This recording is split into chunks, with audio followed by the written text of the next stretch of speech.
All right, this is my apple cider brine that I make for my Thanksgiving turkeys. I know it looks like a citrus brine, but I actually do a spicy jerk turkey, so this is to counteract that spice that's gonna hit your tongue. As you see, I get the unfiltered apple cider, or the pressed one. Have some brown sugar, chop up some onions,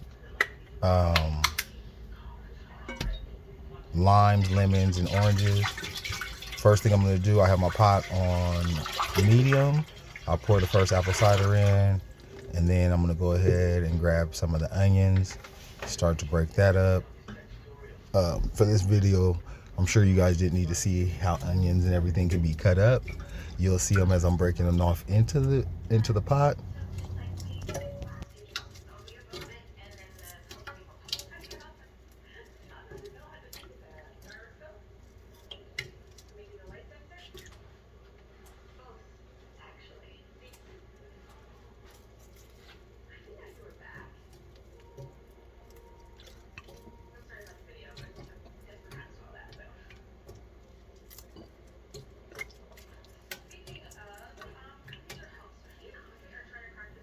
Now, this brine right here also is gonna be, this one that I'm making for the video is gonna be for 2 turkeys. So you will see I do use kosher salt. The salt is gonna help to keep the moisture within the meat, as well as some of the seasoning and the flavor.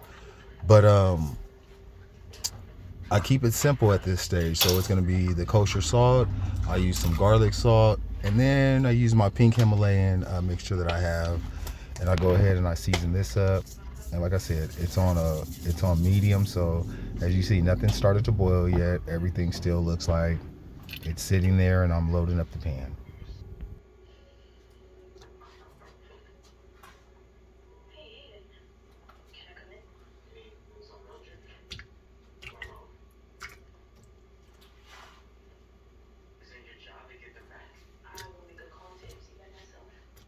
Now, when it comes to this, there is no order that you have to put the oranges or the lemons or the limes. For this recipe, I use 3 oranges, I use 3 lemons, and I use 2 limes. What you're gonna do is, oh yeah, I was getting it in with that garlic salt though. But what you're gonna do is you're gonna put all this in the pot, and on that medium heat, you wanna bring it to a boil. When you bring it to a boil and that smell starts to get around your house, that aroma right there is gonna smell so good. Now the thing with the brine is, this is for the turkey moisture. My turkey will be going on the grill for anywhere from 10 to 12 hours, depending on what size turkeys I'm gonna be using. This year I actually have about 4 turkeys to do. So this video is just for if you're doing 1 turkey, but I actually probably made like 2 or 3 pots of this brine so that I can have it prepared. This video also, I'm gonna get out before Thanksgiving for all the people who still haven't figured out what they're doing with their turkey. This is what you can start to do, is prep it the day before. So with my brines, what you're gonna do is get this and bring it to a boil, as I said earlier. Then you're gonna take it off the heat and you're gonna let it cool down to like a room temperature. If you have, say, a garage or somewhere you can get it where it's gonna get pretty cold, go ahead and do that, because the warmth is actually gonna melt the ice when everything gets involved. Also, I use, out of that 64-ounce apple juice, I take about half of that, and I'm gonna pour it and fill it with water. Oh, what you're watching there right there is, this year I'm gonna try something different. I do have some fresh thyme. I've never put the thyme in my brine.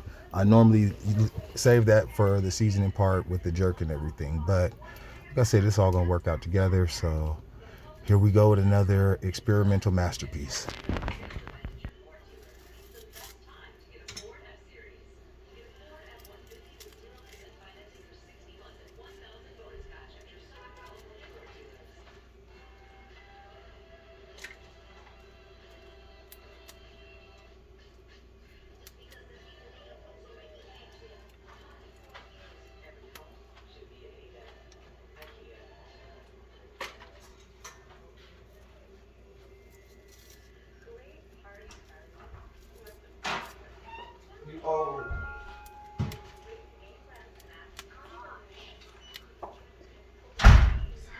You're fine. I'm waiting for loudmouth to come in. I told you that's what's gonna make my cooking channel different. Forget putting music and sounds. You just gonna catch me and my family talking because we reckless.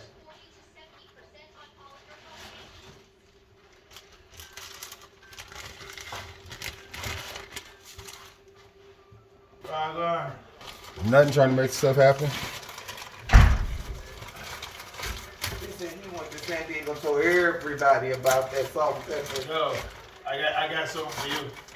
You got something for me? Salt and pepper octopus. I don't even eat octopus. But here what you do it. You know what to do. Eh? He know how to do it, but he wants you to do it. Yeah, you have to, what you call it? You call it pressure cook the octopus first. Then you do whatever you do, and then you. But for the salt and pepper thing, I gotta fry it. No, before you fry it. So pressure cook it before I fry it. Because It gotta be tender. it's too hot. Right. You see what I'm saying? Yeah. When it goes to the brown sugar, I would say use about the scooper I'm using is a 1 cup scooper, but I didn't, as you see, I'm not filling it up all the way. So I would say use about a cup of brown sugar to the mixture. So once again, that's going to be kosher salt, brown sugar, garlic salt, onions, lemons, limes, and oranges. And then, like I said, this year I'm using thyme in my brine. It's already dried out, so this should work out pretty good.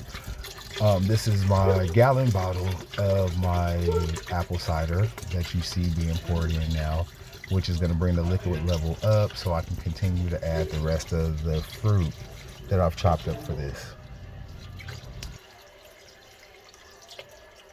After it comes to a boil, what you're going to want to do with your brine is you're going to get like a 5-pound bucket for your turkey. Put ice cubes at the bottom to base the bottom of the bucket. You're going to sit your turkey on top of those ice cubes after your turkey is already defrosted. Don't do it with a frozen turkey because this is going to be a cold situation. So after your turkey's defrosted, you're going to sit it on top of the brine. On top of the ice. And then you're going to pour the brine over that ice and turkey. And then you're going to put more ice in there because you want to keep it cold. You're going to cover the bucket and you're going to let that sit from anywhere. I do a minimum of 12 hours, but a good brine, I would say 12 to 24 hours is a good time for soaking it, for soaking your turkey. Turkey is not the only meat that can be brined, but for me, this is like one of my favorites. So I'm going to go ahead and finish getting this together for Thanksgiving.